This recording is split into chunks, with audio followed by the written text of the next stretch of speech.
السلام عليكم ومرحبا بكم من جديد في قناتكم جوهر الحياة. اليوم سوف نتحدث على مباراة المغرب ومصر. المباراة أقيمت في نانت في فرنسا، وفاز بها المنتخب المصري بسداسية كاملة أمام المنتخب المصري. المغرب اليوم أبدعت وفازت على مصر ب6 أهداف كاملة أمام منتخب كبير وكبير أفريقيا، المنتخب المغربي.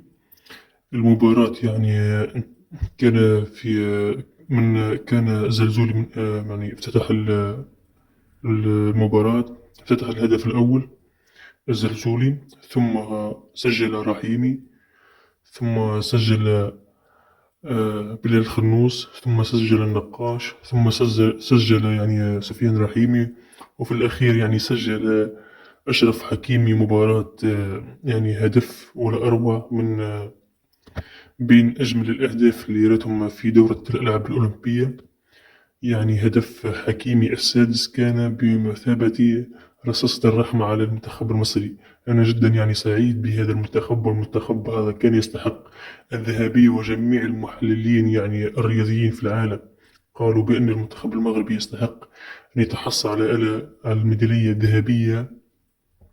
وهو شيء قليل، ميدالية ذهبية. المنتخب المغربي يستحق أنه يفوز حتى بكأس العالم، لأنه قدم أداء ومباراة روعة وغاية في الروعة أمام المنتخب الإسباني. لكن للأسف الخسارة كانت صعبة جدا على منتخب إسبانيا.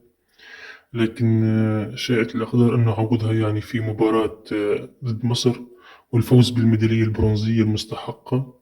وجميع الدول تقول بأن المغرب يستحق أكثر من ذلك، لكن الميدالية البرونزية تكفي. كما قلنا أن المنتخب المغربي كان قوي، كان يلعب تكتيكيا منظم جدا.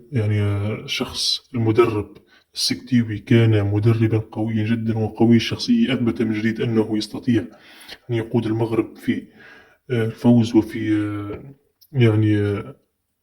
في الفوز وفي تحقيق ميدالية تاريخية للمغرب، كأول ميدالية لمنتخب عربي يفوز بميدالية البرونزية، وهي كأول ميدالية يستطيع المغرب أن تحقيقها.